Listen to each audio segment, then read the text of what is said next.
Hello बच्चों, स्वागत है आपके अपने यूट्यूब चैनल बेसिक नॉलेज पर। यहाँ पर हम आपको बताने वाले हैं, जिसमें से पढ़ाने वाले हैं। ठीक है, चैप्टर नंबर 1 है एनसीईआरटी की जो साइंस है। यहाँ पर हम टॉपिक वाइज आपके सारे क्वेश्चन आंसर यानी कि रिवीजन करा रहे हैं, ताकि आप अपने एग्जाम में अच्छे नंबर ला सकें। तो यहाँ पर पूरी बुक की इधर हमने पीडीएफ दे रखी है। ठीक है, चैप्टर वाइज सारी पीडीएफ है मेरे पास। तो इसके बाद इसको पढ़ने के बाद यहाँ से सारा मटेरियल हमने निकाल के एक साइड में रखा है, यानी कि बनाया है। तो ये हमारी जो पीडीएफ, ओरिजिनल पीडीएफ, ठीक है, कहने का मतलब यहाँ से हमने सारी चीज़ें आपको सॉर्ट आउट कर दिया, यानी छोटी चीज़ें और डिटेल में आपको समझा देंगे। आप एग्जाम के रिवीजन कर सकते हैं, आप अपने एग्जाम में क्वेश्चन के आंसर कैसे देना चाहते हैं, कैसे लिखना चाहते हैं। तो ये सारी चीज़ें इस चीज़ में हम फोकस किए हैं यहाँ पर, जो हमारा चैप्टर है। तो यहाँ पर हमारा जो पहला होता है, पहला चैप्टर है, और पूरे जितने चैप्टर है पूरे सीक्वेंस से बना के मैं यहाँ पर प्लेलिस्ट ऐड कर दूंगा, ताकि आप कभी भी टाइम लगे आप चैप्टर वाइज देख लीजिएगा, समझ लीजिएगा। आपको स्कूल में भी अगर कोई टीचर पढ़ा रहा हो, समझा रहा हो, तो वहाँ से पढ़ के आइए। ना समझ में आए तो फिर आकर यहाँ पर इस चीज़ को देख लीजिए। ये 10 से 15 मिनट में आपका पूरा वीडियो में रिवीजन हो जाता है एक चैप्टर का। ठीक है, तो यहाँ पर हम आप है जो शुरू करते हैं, हमारा चैप्टर जो शुरू होता है, चैप्टर 1 है मैटर और यानी सराउंडिंग। ठीक है, हमारे आसपास के पदार्थ, ये हमारा चैप्टर है। और यहाँ पर ऐसे यानी कि यहाँ पर जो क्वेश्चन पूछा गया, क्वेश्चन के पूछने के अकॉर्डिंग ही सारी चीज़ें आपकी डिफाइंड हो जाएगी, पता चल जाए क्या चीज़ हम बता रहे हैं, क्या चीज़ नहीं। जैसे पदार्थ किसे कहते हैं, ये क्वेश्चन आता है तो इस वजह से पूछा गया है। तो what is a matter, English में भी देख लो। जिस वस्तु का द्रव्यमान, द्रव्यमान का मतलब होता है मास, और जो स्थान घेरती है, यानी कि ऑक्यूपेशियस स्पेस, उसे पदार्थ को मैटर कहते हैं। यानी कि कोई भी वस्तु हो, अगर उसका वजन है और वो जगह घेरती है तो वह पदार्थ है, कहने का मतलब वो मैटर है। बस यही आपको समझना है इसी चीज़ को। अब देखो, उसमें बताने के लिए बहुत सारी चीज़ें आती हैं, लेकिन जब इस चीज़ थोड़ी चीज़ में समझ में आ जाए तो पूरा बताने की जरूरत नहीं। अब जैसे क्या था, एयर, एयर ऑब्वियसली से एयर क्या कहते हैं, उसका साइज भी है, वो अपना क्या कहते हैं, वो भी घेरता है, ये सारी चीज़ें, एरिया भी घेरता है। तो एयर है, पानी है, किताब है, इन सब का अपना क्या होता है, वेट होता है, खुद का अपना एरिया होता है। जैसे देखो, हवा दिखाई नहीं देती फिर भी वह स्थान घेरती है और वजन भी रखती है, इसलिए वह पदार्थ है। कहने मतलब हवा, यहाँ पर क्या कहते हैं, जो हवा है दिखती भले ना हो, लेकिन वो है, एडजस्ट करती है आपके इस पृथ्वी पर। ठीक है, फिर इसके बाद यहाँ पर जो हमारा क्वेश्चन नंबर दूसरा आता है, क्या हमारे चारों ओर सब कुछ पदार्थ है। ऑब्वियसली सी बात है, यहाँ पूछा गया है तो आपको दे रहा है, नहीं हमारे चारों ओर सब कुछ पदार्थ नहीं है। ठीक है, पदार्थ नहीं है, नॉट इज मैटर क्या है। जैसे कि हम यहाँ पर बात करें अगर गर्मी की, तो गर्मी यहाँ पर पदार्थ नहीं है। रोशनी यहाँ पर पदार्थ नहीं है। आवाज़, आवाज़ जैसे हम बोल रहे हैं आपके साथ जा रही, क्या ये पदार्थ, क्या ये स्थान घेरता है, क्या इसका कोई वेट है, नहीं है ना। भावना, फीलिंग्स, क्या ये अब वो है, यानी कि मैटर है, पदार्थ है। ये सारी चीज़ें नहीं होती, क्योंकि इनमें से मास नहीं होता, यानी द्रव्यमान नहीं होता और स्थान नहीं घेरती। इस वजह से ये चीज़ें क्या है, पदार्थ नहीं है, ये मास नहीं है। फिर इसके बाद यहाँ पर आते हैं, यानी कि तीसरा नंबर आता है। तीसरा नंबर क्या है कि पदार्थ की भौतिक प्राकृतिक क्या है, यानी पदार्थ की जो भौतिक अपनी प्राकृतिक क्या है, यानी फिजिकल एंड नेचुरल मैटर। तो पदार्थ कणों से मिलकर बना होता है। ठीक है, हर पदार्थ बहुत छोटे छोटे कणों से बना होता है, जिन्हें हम पार्टिकल्स कहते हैं। यानी कि कोई भी इस पृथ्वी में जो कुछ भी बना वो छोटे छोटे बारीक पार्टिकल से बना है, भले हमें ना वो दिखे, लेकिन जब इकट्ठा जुड़ जाते हैं तो वो हमें एक बहुत बड़ी चीज़ दिखती है। इवन कि यहाँ पर इंसान भी छोटे छोटे सेलों से बना है। तो कहने का मतलब जो चीजें बनी वो छोटे छोटे पदार्थों से बनी है। फिर इसके बाद यहां पर आते हैं एनसीईआरटी। अब यहाँ पर एक्टिविटी है, तो एक्टिविटी उसमें दिया था, यहाँ एक्टिविटी के विषय में, क्योंकि एक्टिविटी अगर आप बुक रखें तो आप मैं एक्टिविटी भी साथ में समझा देता हूँ।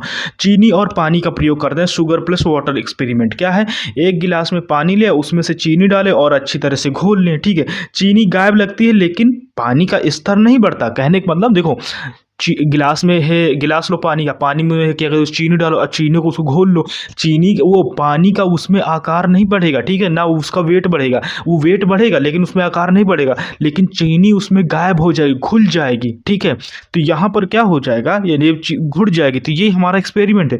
यहाँ पर क्या है, चीनी के कण पानी के कणों के बीच जगह में चले गए।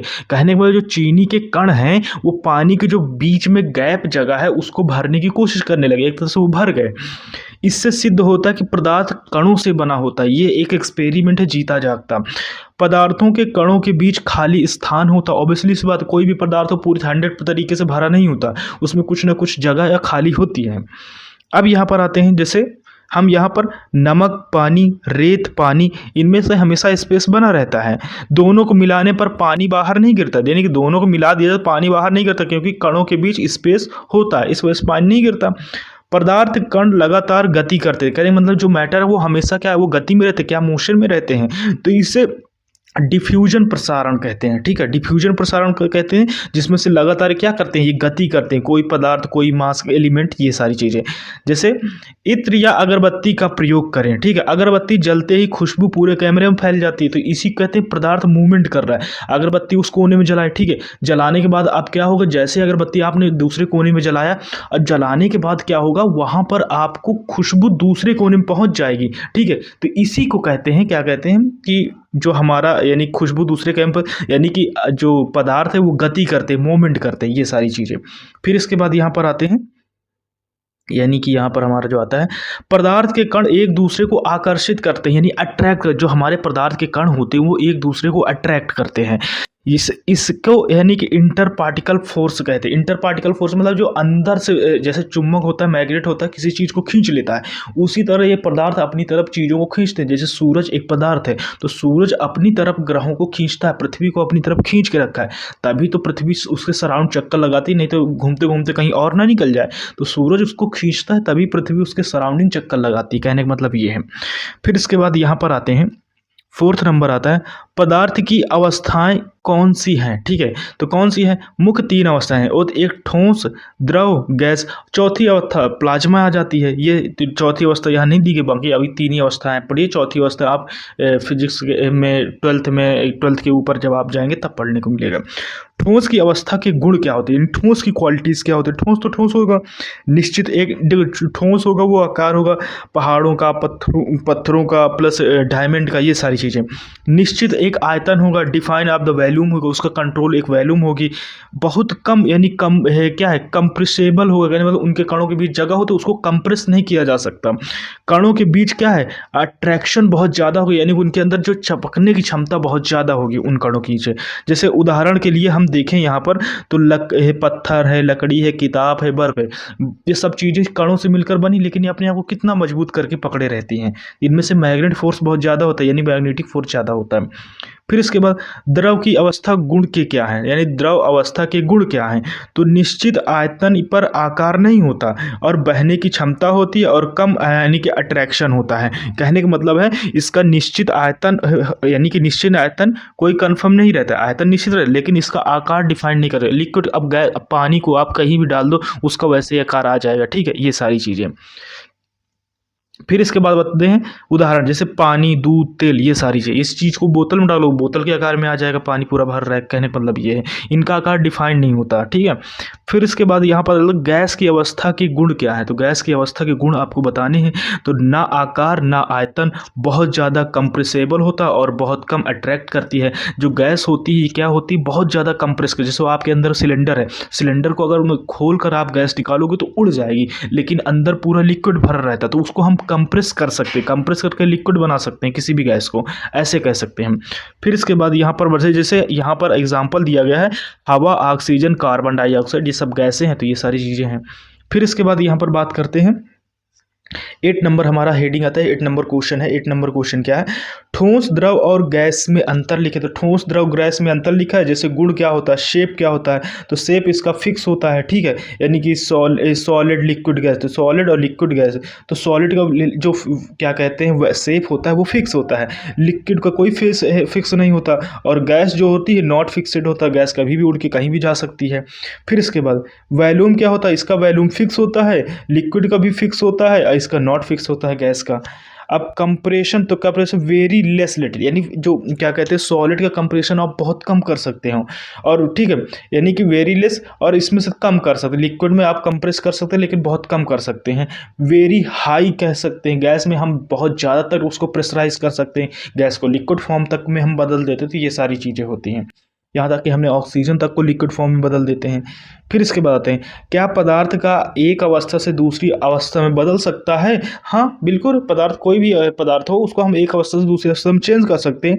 हाँ, टेम्परेचर, तापमान, प्रेशर और बदलाव कर पदार्थ की अवस्था को बदली जा सकती है। आप टेम्परेचर बदल दो, अब दबाव बदल दो, ठीक है, और क्या कहते हैं, ये सारी चीज़ों तो ये बदल जाएगा। अवस्था में परिवर्तन क्या है, ठीक है, तो ये क्वेश्चन आते हैं, ऐसे आपसे पूछे जाते तो ऐसे ही क्वेश्चन पूछे जाएंगे। यानी कि चेंज ऑफ स्टेट क्या है? पदार्थ का एक अवस्था से दूसरी अवस्था में बदलना चेंज ऑफ स्टेट कहलाता है। ये क्वेश्चन आते हैं एक एक नंबर के, तो इनको ध्यान रखिएगा। फिर इसके बाद अवस्थाएं और परिवर्तन के प्रकार लिखिए। देखो, आपको बुक में क्या होता है, बहुत लंबा पढ़ना पड़ता है, और यहाँ पर आप पढ़ भी रहे हो, समझ भी रहे हो, छोटी चीज़ें कम समय में, और आपके एग्ज़ाम में आने में, यानी जैसे कल एग्ज़ाम है, आज देखो चले जाओ पहुँच के एग्ज़ाम दे आओ, ऐसे होता है इन सारी चीज़ों में पढ़ाने में। तो देखो, अब यहाँ पर अवस्थाओं में परिवर्तन के प्रकार क्या है। अगर चैप्टर अच्छा लग रहा है, पढ़ाने का तरीका सही लग रहा है, कुछ चेंजेस करने तो आप कमेंट भी कर दीजिएगा, तो मैं उसमें सुधार कर लूँगा। और अगर आप चाहेंगे तो और भी एक्सप्लेन करके पढ़ाया जा सकता है, ऐसी बड़ी बात नहीं है, तो हम कोशिश करेंगे। और भी अगर कंटेंट चाहिए तो और भी हम चीज़ों को और स्टेबलाइज कर सकते हैं, बना सकते हैं और भी बेटर तरीके से। तो आप कमेंट कीजिएगा, सब्सक्राइब भी कीजिएगा, आप अपना फीडबैक भी दीजिएगा, ताकि हम कोशिश करेंगे। फिर से यहाँ पर आते हैं, मेल्टिंग यानी गलनांक, ठोस और द्रव होता है कि अवस्थाओं का परिवर्तन क्या होता है, यानी गलनांक होता है तो ठोस से द्रव में बन जाता है, ठीक है। फ्रीजिंग में क्या होता है, फ्रीजिंग में जमना होता है, मेल्टिंग में गलना होता है, तो यहाँ पर द्रव होता है वो ठोस में हो जाता है। वाष्पीकरण में क्या होता है, वाष्पीकरण में द्रव होता है, गैस होता है, यानी कि वाष्पीकरण, द्रव को हम गर्म करेंगे तो वो क्या हो जाएगा, गैस बन जाएगा। जब लिक्विड को गर्म करें तो गैस बन जाएगा, इसी को बोलते हैं वाष्पीकरण, ठीक है, यानी कि इवोपरेशन बोलते हैं।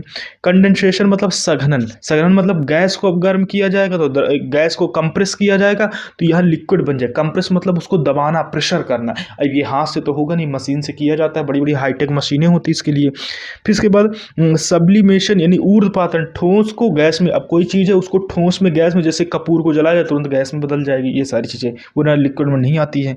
अब यहाँ पर आते हैं गलनांक यानी मेल्टिंग पॉइंट क्या है, गलनांक किसे कहते हैं। ऊपर आपने इसको सीरियल बाय सीरियल हम आप चीज़ों को समझा रहे हैं ताकि आप आसानी से समझ सकें और एग्जाम में अच्छा स्कोर कर सकें। तो यहाँ पर यानी कि मेल्टिंग पॉइंट क्या होता है, वह तापमान जिस पर ठोस द्रव में बदला जाए, ठीक है, वह टेम्परेचर जिस पर ठोस द्रव में बदला, यानी कि एक ऐसा टेम्परेचर जिसको हम ठोस लिक्विड में बदला जाए, ठीक है, या ठोस को द्रव में बदल दिया जाए। कोई भी चीज़ है उसको ऐसे टेम्परेचर में गर्म किया जाए, जैसे लोहा है, एक टाइम आता है कि वो लोहा लिक्विड फॉर्म में हो जाता है, क्योंकि उसको इतना गर्म किया जाता है तब जाके वो लिक्विड फॉर्म में होता है। अब बर्फ का गलनांक यानी कि 0 डिग्री सेंटीग्रेड होता है, जैसे ये एग्जाम्पल है। फिर इसके बाद आते हैं क्वथनांक यानी बॉइलिंग पॉइंट, इसको हिंदी में क्वथनांक, इंग्लिश में बॉइलिंग पॉइंट, दोनों लोगों को समझने के लिए सबसे बेटर है। तो यह वह तापमान है जिससे द्रव गैस में बदल जाता है, यानी कि यह वह एक ऐसा टेम्परेचर होता है जिस पर हमारा लिक्विड होता है वो गैस फॉर्म में चेंज हो जाता है। पानी का क्वथनांक 100 डिग्री, अगर 100 डिग्री में पानी गर्म कर दोगे तो ये गैस बन जाएगा। गैस, वैसे तो आप दूध तो गर्म करते हो तो जानते होंगे कैसे होता है। वाष्पीकरण क्या है, तो वाष्पीकरण क्या है, देखो वाष्पीकरण ये कि इवैपोरेशन, वाष्पीकरण का मतलब वाष्प ऊपर उड़ जाना है, तो इसको अब ऐसे समझो, कम तापमान पर द्रव का गैस में बदलना वाष्पीकरण करना, यानी कम टेम्परेचर में जो हमारा लिक्विड होता है वो वाष्प हो जाता है। जैसे गर्मियाँ आती हैं और बारिश होती है, अब इसके बाद धूप निकलता है तो वो चीज़ें वाष्प होकर उड़ने लगती, जाने लगती, यानी कि गर्मी उसे सोख लेती है, ऐसी होती हैं। अब यहाँ पर आते हैं एनसीईआरटी एक्टिविटी यानी कि विट ऑफ द क्लॉथ, एनसीईआरटी में दिया था तो वो चीज़ मैंने लिख दिया है। गीले कपड़े जल्दी सूख जाते हैं, क्यों सूख जाते हैं, ठीक है, कारण ये है हवा, तापमान, सतह क्षेत्र यानी सरफेस एरिया। तो गीले कपड़े क्या कहते हैं, यानी कि जल्दी सूखते हैं, उसका रीजन है, पहली बात तो हवा ड्राई होनी चाहिए, टेम्परेचर सही मेंटेन होना चाहिए, गर्मी वाला टेम्परेचर होना चाहिए, प्लस सतह का क्षेत्रफल, सरफेस का एरिया भी ठीक ठाक होना चाहिए, ये सारी चीज़ें। फिर इसके बाद आते हैं 14 नंबर, वाष्पीकरण को प्रभावित करने वाले कारक क्या हैं, तो ठीक है, सरफेस ऑफ एरिया जो होता है वो ज़्यादा हो, और एरिया यानी कि इवैपोरेशन होता है, कहने का मतलब जो वाष्पीकरण के जो प्रभावी, जो इफेक्टेड एरिया है उनकी बात कर रहा है, ठीक है। तो सरफेस एरिया ज़्यादा होना चाहिए, और एरिया जब ज़्यादा रहेगा तो इवैपोरेशन होगा, कहने का मतलब पानी को एक बाल्टी में रखो, ठीक है, जब एक बाल्टी में पानी को रखोगे तो नहीं उससे वाष्पित होगा, जल्द कम वाष्पित होगा, लेकिन पानी को आप छत में फैला दो, कुछ ही मिनटों में पूरा पानी भाप बन के उड़ जाएगा, तो इसी को बोला जाता है। टेम्परेचर ज़्यादा ताप ज़्यादा और इवेपोरेशन हो जाएगा, ऑब्वियसली सी बात है। विंड स्पीड यानी हवा तेज रहेगी तो इवेपोरेशन ज़्यादा होगा, क्योंकि हवा चलने से जब हवा टकराएगी तो पानी नीचे गिरेगा, चुएगा, ये सारी चीज़ें। ह्यूमिडिटी, नमी ज़्यादा, इवेपोरेशन का। अब जब हवा में ही नमी है और कपड़े सूखने के लिए डाल दिए तो कहाँ सूख पाएंगे? ठंडियों में कपड़े, देखो ठंडियों में क्या होता है कि क्या कहते हैं, पूरी नमी होती है, हवा क्या कहते हैं, नमी होती है, तो इस वजह से आपको ठंड भी लगती है और आपके कपड़े भी नहीं सूखते, क्योंकि हवा में भी नमी है। जब हवा में ही नमी नहीं रहेगी, हर चीज़ गर्म रहेगी, तो कहाँ से ये सारी चीज़ें आएंगी? फिर इसके बाद आते हैं यहाँ पर 15 नंबर क्या है? वाष्पीकरण से ठंडक क्यों होती है? ठंड हमें वाष्पीकरण से, हम कूलर में वाष्पीकरण में पानी डालते हैं, वो वाष्पीकरण का बेस्ट एग्जांपल है। तो देखो, क्योंकि वाष्पीकरण द्रव अपने आसपास की ऊष्मा ले लेता है। पसीना, मिट्टी का घड़ा सबसे बेटर एग्जांपल, कूलर सबसे बेटर एग्जांपल, इस चीज़ को समझना। वो आपका शरीर जब गर्मी होता है, खूब पसीना निकलता है, ये वाष्पीकरण हो रहा, ताकि आपका शरीर ठंडा रहे, इस वजह से आपकी बॉडी से पानी निकलता है, उसी को पसीना बोलते हैं, ताकि हम अंदर का टेम्परेचर क्या रखें, मेनटेन रखें। अगर पसीना ना निकले किसी व्यक्ति का गर्मी में, वो बहुत जल्दी बीमार होगा। अगर आपका पसीना निकलता है तो आपको बीमारियों से बहुत कम, यानी कि बीमारियों से बचे रहोगे, आपको यानी कि बीमारियां बहुत कम होंगी, कहने का मतलब ये है। फिर इसके बाद यहाँ 16 नंबर आता है, प्लाज्मा यानी कि बीईसी क्या होता है, ठीक है, प्लाज्मा और बीईसी। तो plasma and boss instant of the conduction, ठीक है, इसको बताते हैं। तो यानी प्लाज्मा क्या होता है? ये आयनीकृत गैस होती है, इसको आइजोनिक गैस बोलते हैं। जब सूरज की, अगर प्लेट सूरज की सतह में जाएंगे तो सूरज पहले गैस बनाता है, गैस से भी जो एक चौथी पोजीशन मैंने बताया, जब गैस से भी कोई एक नई पोजीशन बनती है तो वो प्लाज्मा कहते हैं। इससे आयन रूप में बदल जाता है, आयनिक होता है, जैसे सूरज है, बिजली है। अब इसका एग्जाम्पल अगर अपने यहाँ देखना है तो आप बल्ब देखो, तो बल्ब के अंदर टेम्परेचर बहुत ज़्यादा होता है, और वो बहुत ज़्यादा होने के बाद वो गैस आयनीकृत हो जाती है, तब जाके आपको रोशनी मिल पाती है। फिर इसके बाद बीईसी क्या होता है ये बता देते हैं। देखो, बीईसी क्या है?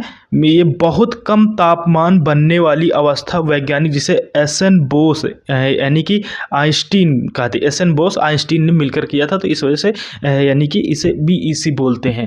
ये था आपका पूरा चैप्टर, जो कि मैंने आपको फटाक से, यानी कि लगभग 15 मिनट से भी कम से 15 या 16 मिनट में आपको रिवीजन करा दिया है। तो आई होप कि वीडियो आपको अच्छा लगा। अगर अच्छा लगा तो प्लीज़ चैनल को लाइक शेयर सब्सक्राइब कीजिए, अपने दोस्तों के पास भेजिए ताकि वो भी पढ़ लें, ठीक है। और गद्दारी मत करिएगा, यानी कि दोस्तों के पास शेयर कीजिएगा, ठीक है। मिलता है नेक्स्ट वीडियो में, तब तक के लिए टेक केयर, बाय बाय, जय हिंद।